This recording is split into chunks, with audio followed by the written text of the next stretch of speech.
What up, everybody, and welcome back to another episode of the Nerd Gen Report. I'm your host, Pablo, and joining me, as always, is Mr. Brian Schultz. Today, we are going to be discussing the last episode of Daredevil, season 1, episode 9. What I've been hearing about this show, for the most part, is that people really enjoyed the last few episodes and are really pumped up for the second season of this. When I watched it and I thought about it, it reminded me of this is I guess, the foundation of what the next seasons will be. And I think, although they sort of muddled the storyline a little bit, trying to keep some of the stuff that they did previous to this, it was a slow burn, and I think people were probably a bit frustrated with some of the things that occurred in that season. But like I said before, the next season should be really like part two because of how it transpired in season 1. But it reminded me of, would you say, Game of Thrones, for example? Those seasons don't end well, right? They end with a cliffhanger so that you can see what happens next. Obviously, in the second season, it doesn't resolve itself. It continues on based on what's occurring, and bad stuff happens at the end. And this is what we got to deal with next season. Would you agree with that? And how did you feel how did you receive this episode? I think we both agree that this was a pretty good episode. But what are your thoughts? Yeah, I think I've seen a lot of people refer to this as feeling more like a mid-season finale than a season finale, and I think that's right. But I think it's inevitable. We know this show's original format was 18 episodes in one shot. So my guess is whatever the original episode 9 was going to be was always going to have some kind of cliffhanger to it. And so with Benson and Moorhead and Dario Scarta Payne coming in late to sort of take over this show and redo a lot of what they originally had on the board, you had to expect there was going to be some degree of, hey, we've got to move the pieces to where we really want them for the go forward. And you can kind of feel that in the last episode too. But you certainly felt it in this one. You know, I'm definitely optimistic for season 2. This is not a bad finale.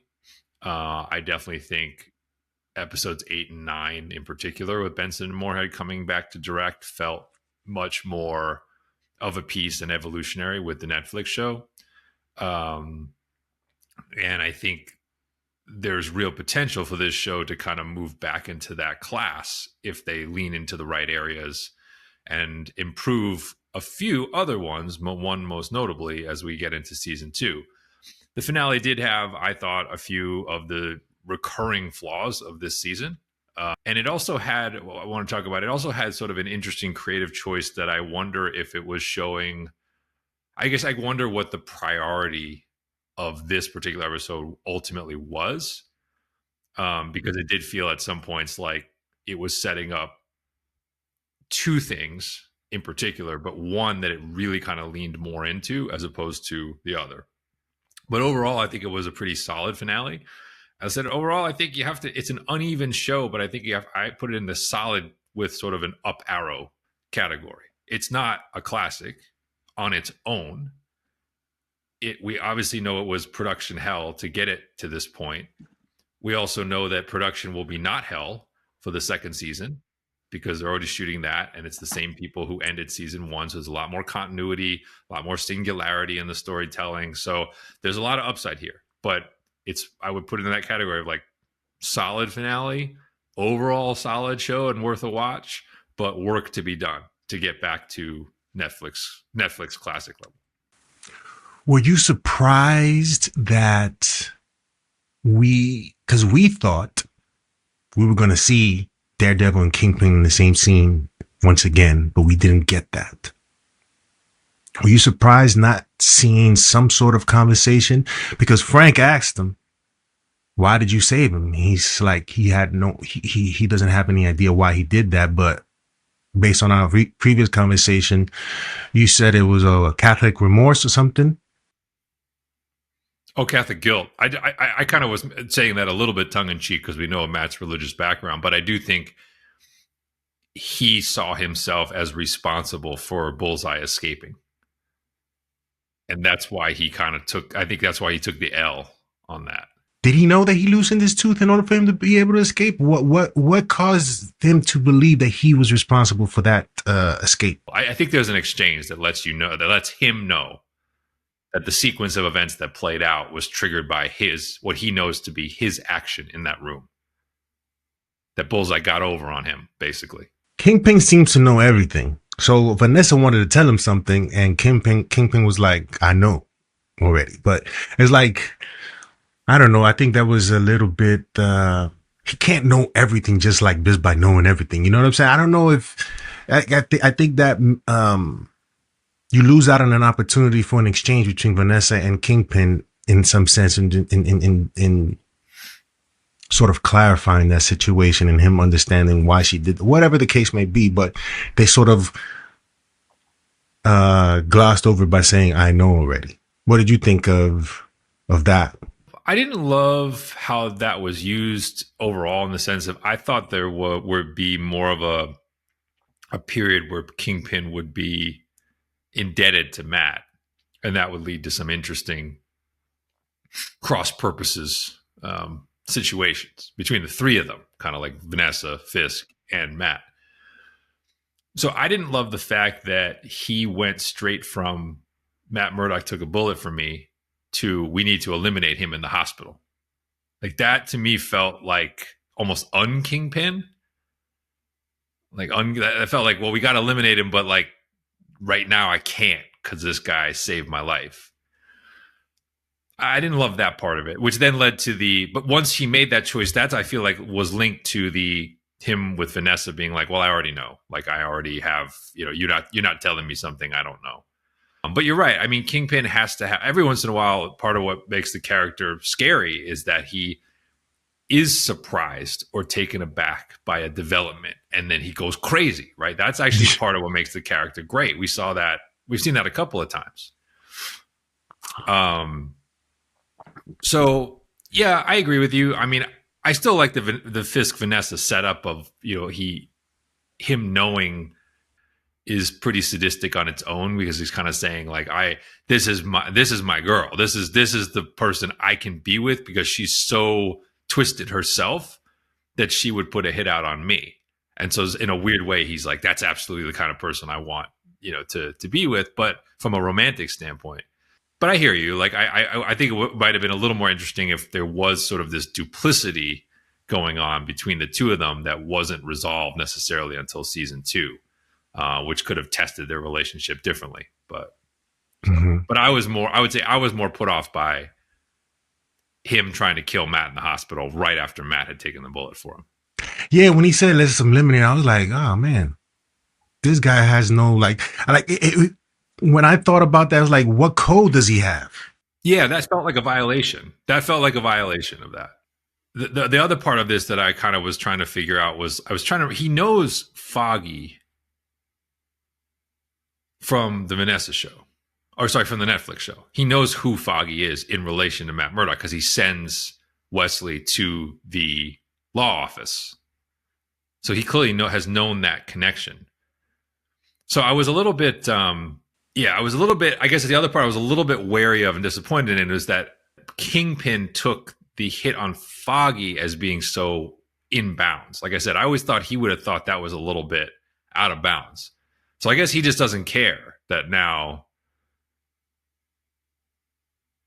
Daredevil would have every excuse to go after Vanessa in addition to him. That was the part that I thought would be sort of interesting. But I guess we're not going to worry about that.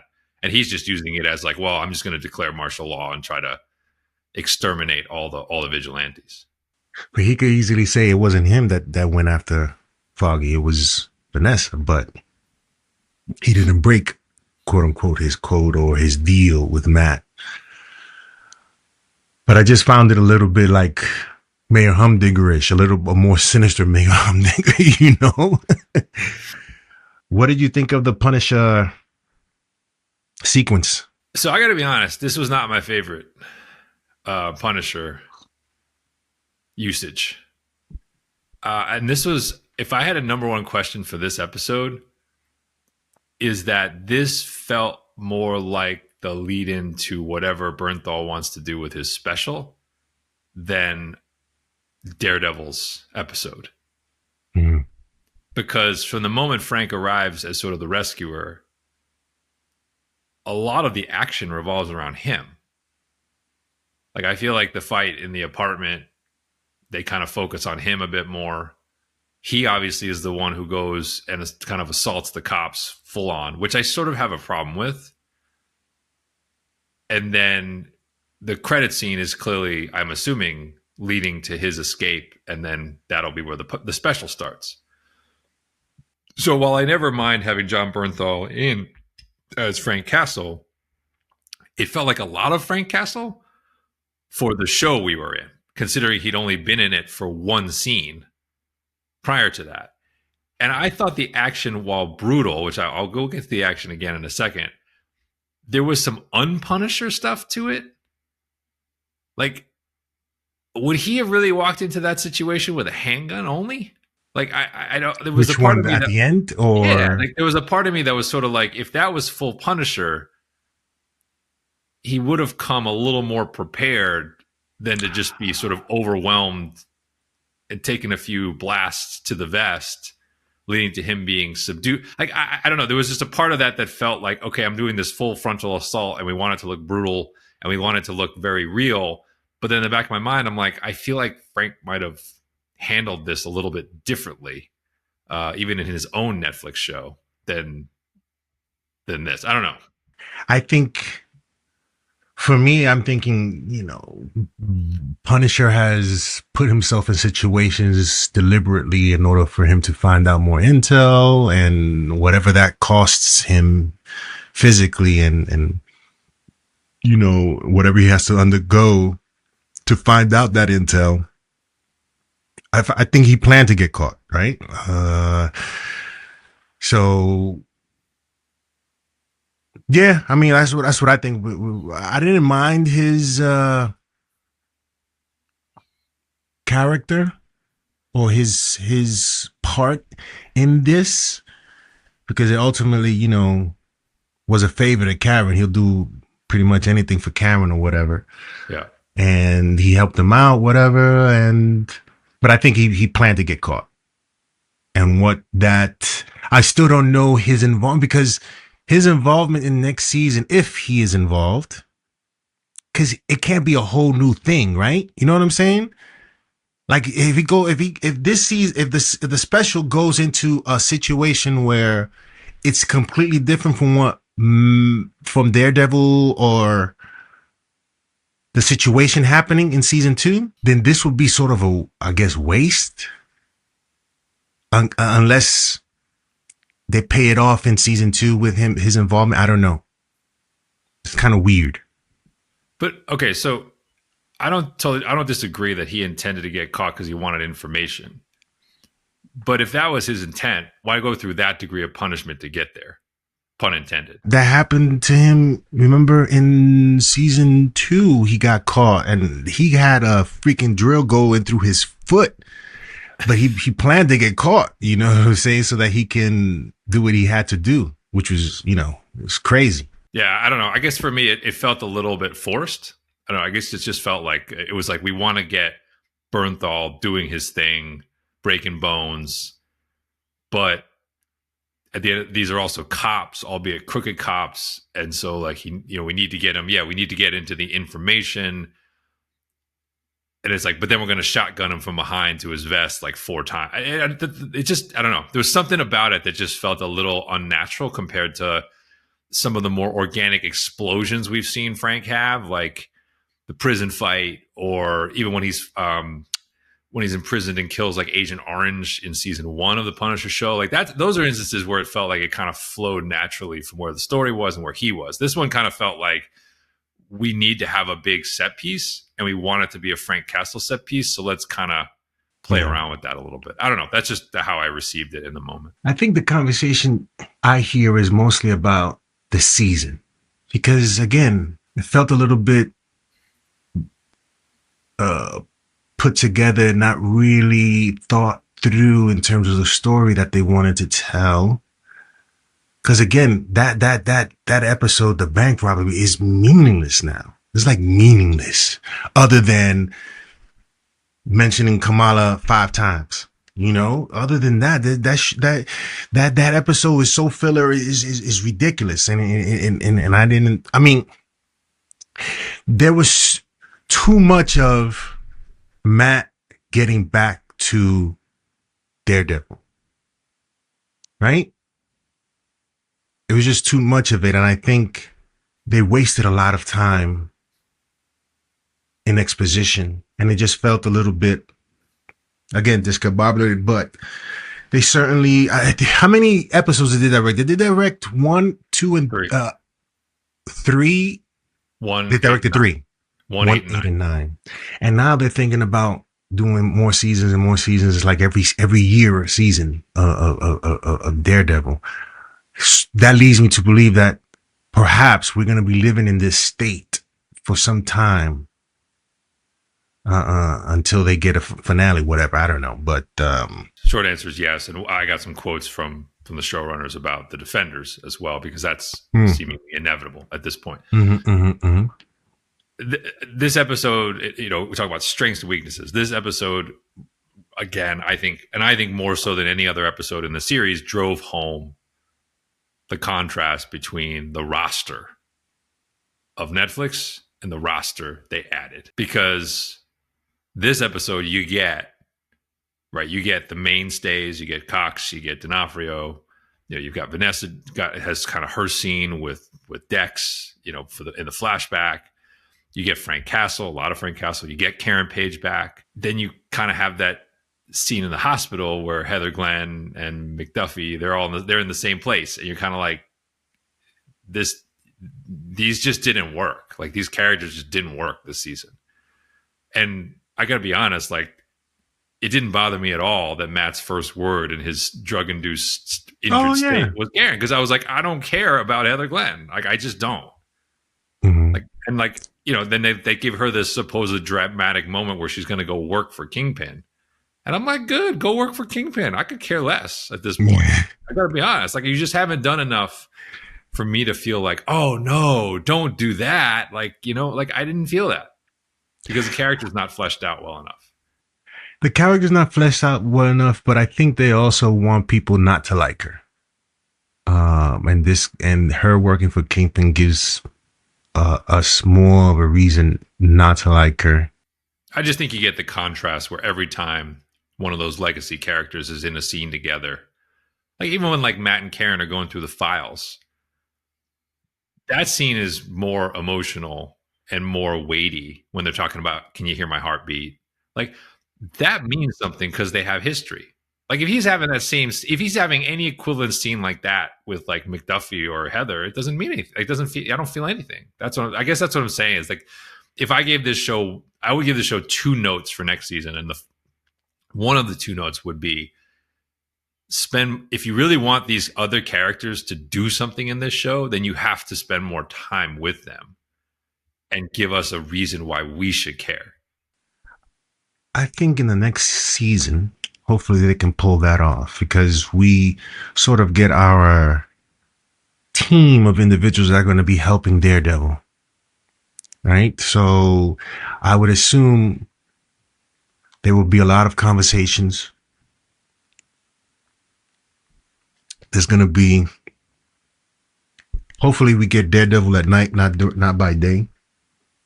Because I don't know how he snuck into her off. I don't know. Daredevil running around in the daytime doesn't make sense to me. It does not. Because how he getting around? He he would show up on Instagram with somebody with a camera seeing, look at this guy running across. You know what I'm saying? It just doesn't make sense to me. At night, it makes sense. So hopefully we get a little bit more of that. Huh? Nah. Unless it's like Justice League. That's what he's doing during the day with Justice League. But with it, yeah. So the action sequences. Uh-huh. I think it was a little. I think it was better because it was more practical stuff. It didn't take me out of the action like the first episode did with the CGI and some of the other spots where Daredevil is doing something that looks not like him and it looks CGI.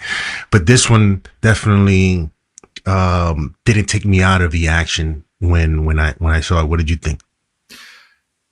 Better, still work to do. I still have notes. This will still be my other note for next season. Is I think there's a level of I saw a little experimentation in this episode, and I don't know if they're going to stick with all of it, but I saw them trying a few things, and I thought some were good and some were not. So the fight in the apartment. One thing I liked about this fight was that I was actually thinking about, do you remember the scene in Daredevil season 2 where Matt breaks Punisher out of the basement where he's being held? He's imprisoned in the basement, right? And so it's a really cool escape scene. But there's one thing kind of like that defies a little believability, which is Matt manages to prevent Frank from killing anyone. He basically knocks the gun out of his hand, like does things while he's fighting at every turn to prevent this. I really like in this scene that he couldn't do that. I like the fact that he was injured. He was somewhat on the defensive. And so he's fighting and he's mad because Frank is killing people, but he can only stop him so often. I like that because I think that's a much more realistic portrayal of how these two guys would actually coexist. It's constant push-pull. And sometimes like Matt has to deal with like Frank is killing somebody that might actually save Matt in the moment. And then he's got to reconcile the fact that had he not done that, I'd be dead. And I wish he didn't do that. You know, like I like that part of this scene a lot. What I was less convinced of was the slow-mo. That has not been a thing that Netflix really liked to do because they wanted to show you the realism of what they were doing. And so there's a couple of shots where like Frank goes over the table, the camera's with him, it's super slow-mo. And I'm like, I think they're trying it because I'd never seen them do it before. And I was like, I was like, okay, I don't mind you experimenting and messing around a little bit. I don't know that belongs in this show if you want it to be as gritty as you seem to want it to be. So that was my like one thing in that scene. The second thing that I thought was I wonder about was when Frank is doing his thing at the end. So that scene, you know, just from the merits of the action itself, felt very much like his own show, like what he used to do in season 1 and 2 of Punisher. But the blood, did you notice that? They ninja assassined the blood in this a little bit, where like it was like it seemed like it was either CGI'd or flourished on there when they were spraying it. And I was like, this looks a little like, are you trying for a comic booky kind of blood splatter? Or are you just trying to figure out how to show blood on screen and say, hey, there's blood. It's Disney. There's blood. Like there's something about that was like, it's not quite right. There's a lot of blood in the Netflix show, but it always looks like it just happened. Like it always looks like it somehow just came out of these people. This one felt like, here's a hit and we're gonna like put a little red splash on that to draw your I know it was like a little thing, but it was one of those that I just circled as like, I want to see if this is just something they're going to play with, because I don't think they had really done it to this extent all season. So anyway, those are my two notes. I agree with you. I did think it was better. I still think there's work to be done. And I will say, by giving Frank the last big action set piece and having Matt kind of defer and not really go in, I was like, okay, I still think we need Matt to kind of showcase a little bit in the premiere then of season 2. I need a little more from Daredevil's action still. I want to be impressed by his fighting. Exactly. Just like I want to be impressed by Iron Fist when he fights. They can't be similar. You know what I'm saying? They can't be. These guys are elite fighters, and they have to show some sort of execution that shows that off. So we could be like, oh snap. You know what I'm saying? But I mean, that's, nobody will ever compare to this, but in my mind, that's part of what makes the final fight in Enter the Dragon so timeless. Is that, yes, I get it. You're stretching the story a little bit, but you're doing it so that Bruce Lee can showcase what he can do with a staff, with nunchucks, with his hands and feet. Like, yeah. each one of those segments is its own watch because it is a clinic in the actual martial art. And I get it. I'm not expecting every actor to be able to do what he was able to do. But my point is, he's blending style, right? He's saying, look, it's the same guy. I'm doing this long, elongated fight scene, but I'm actually showcasing different aspects of martial arts along the way. You can do that with the characters, right? If Danny Rand has a style, he should have a style. Like, you know, Matt has a style that's a hybrid of boxing and sort of ninja sort of techniques. It's like, yeah, they should look different. And then Frank, obviously, it's not a martial art so much. It's really sort of a brute force, but special forces trained still. So like, yeah, like I should be able to really tell the choreographical difference between them when they're all kind of on screen together. So I agree with you. Yeah. It's TBD. Again, there seems to be a lot of people that really enjoyed the season. Some people didn't really.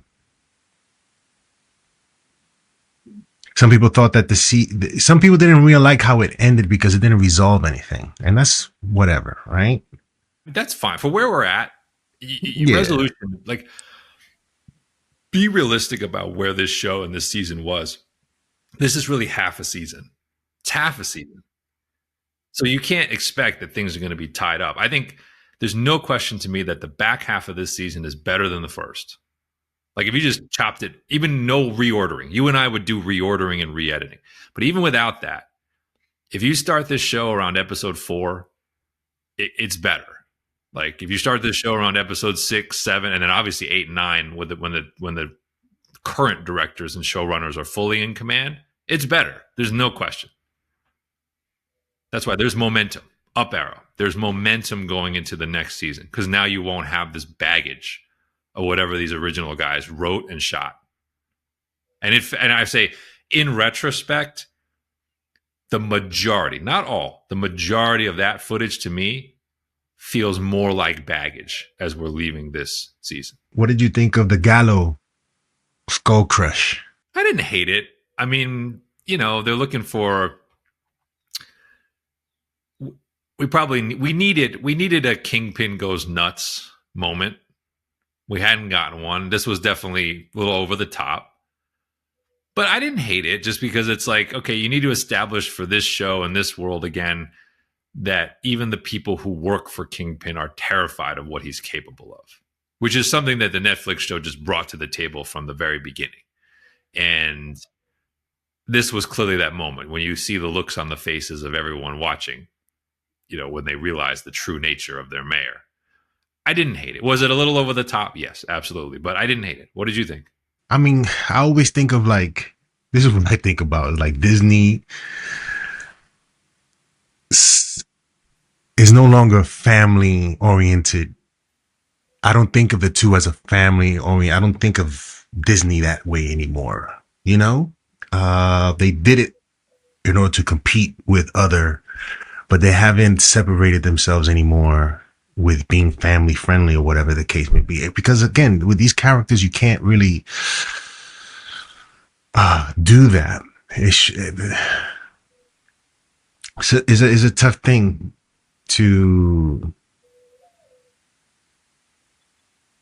to sort of, I would say, not debate, but it just feels like Disney ain't Disney anymore. It ain't. I don't think they know I don't think they really know what they want to be, though. I mean, I think that's what I mean. The blood flourishes, some of that violence, like the gallows scene. I mean, that's like the Deadpool and Wolverine. It's like there is a little bit of like, hey, we're Disney. We will do this stuff. We will do this stuff. And it's like, you know, any of us knows the history. It's like you guys had Touchstone Pictures back in the day. Like you've always done this stuff, man. You've always done this. You just didn't call it Disney, but what? Touchstone Pictures was owned by Disney. They put up tons of R-rated movies back in the 90s and 80s. Like, you know, but it was separate. There's always been this side of it. Yeah, there's always been this side of it. Yeah. But now they included it into their Disney brand. I think the challenge, and much more so than Deadpool, just because Deadpool, for all of its gore, is still very comic booky in its nature. I think we saw, for example, like in She-Hulk, when you cross Daredevil into that world, how that kind of suffers. I don't know that you could ever put like the true gritty version of the Defenders. I don't think you could put them into the Avengers world as it's presently written. Like, redo that Frank Castle scene, or redo some of the, redo that scene as a PG-13 scene. Does it still work? That's how you have to look at it. Like, redo Daredevil's hallway fight as a PG-13 scene, or the Nobu fight as a PG-13. Like, it gets a little challenged. My point is, like, you start to get into that point of that scene alongside like Iron Man flying around shooting aliens, like, like that. So I think there's a reason those things have never really crisscrossed yet, and I wonder if they ever will, because that feels tough. Like, even I saw people being like, why wasn't someone? I saw someone ask, like, why wasn't Spider-Man in the Born Again finale? And I kind of was just like, yeah, okay, you're pretty hopeful there. But then apparently, so they got to the point where Windenbaum actually talked about it. So they can't, in case you're wondering, there's a rights issue. They can't use Spider-Man in live action television. They can do him animated, and he has a contractual list for how he can appear in MCU movies. But they cannot use Tom Holland or any other Spider-Man on screen in television. So you'll never see that. But I'm like, I don't know that would have made sense. Like, if he just swung into that scene, like, as it was being played out, he's looking around like, what's going on here? Like, I don't know if that really works.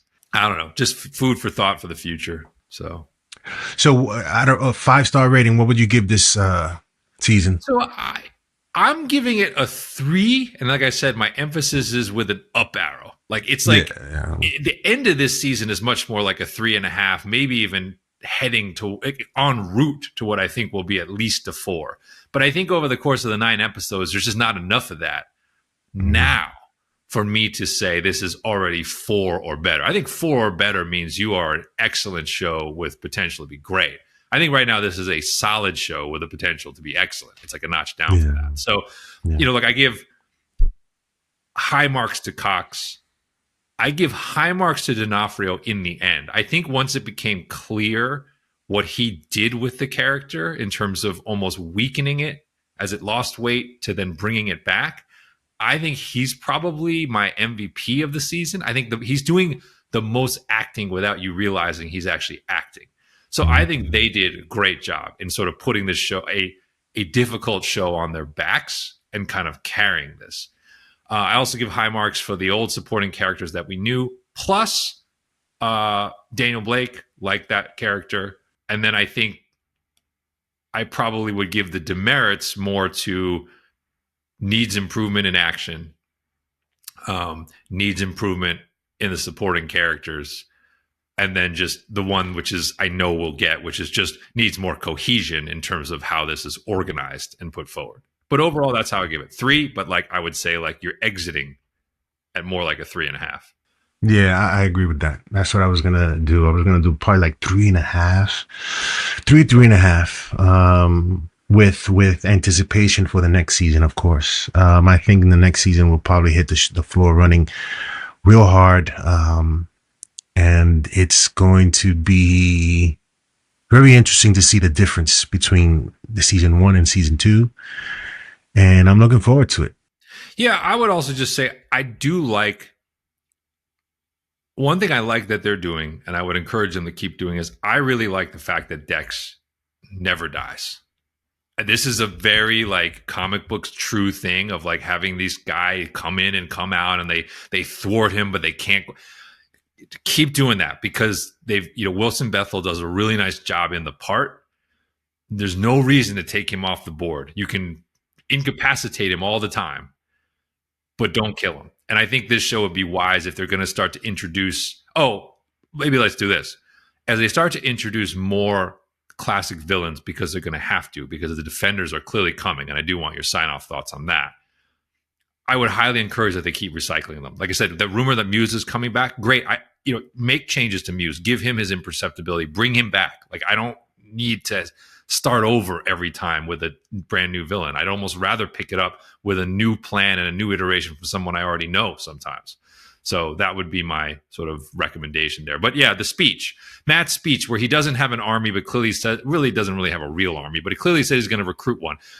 Let me give you this quote from the showrunner, because then you can react to the Defenders thing, because it's very clear there. I think all of these people are going to come back. And we can argue the merits of, as we wait for Finn Jones's street fighting video to come out.